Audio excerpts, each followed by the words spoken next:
ആ അന്തസ്. തലേ ദിവസത്തെ മീൻകറിയുടെ സ്വാദ് ഏത് ഹോട്ടലിൽ ഫിഷ് മോളിക്ക് കിട്ടും? ചട്ടി പിടിക്കാൻ അല്ലു വരുമെന്നേ തെനി ഇപ്പൊ പറഞ്ഞതേ ഉള്ളു.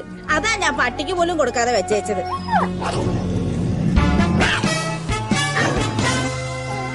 മോൻ കഴിക്കേ. എന്നാ തല ചായ, എന്നാ ചായ, എന്നാ ചിത്രമുത്തൽ, ഇതും എന്നാ തിന്നോ. ചേട്ടാ ആകാശവാണിയെ കേട്ട ചായക്കടയ്ക്ക് എന്നും അഴക് ആകാശവാണി. അതിനെന്റെ അച്ഛന്റെ പ്രായമുള്ള മാറ്റാൻ പറ്റുമെങ്കിൽ നിങ്ങൾ മാറ്റിക്കോ. അല്ല കരളിൽ വിരിഞ്ഞ പൂക്കൾ. മഴ, ചായ, ജോൺസൺ മാഷ്, അന്തസ്.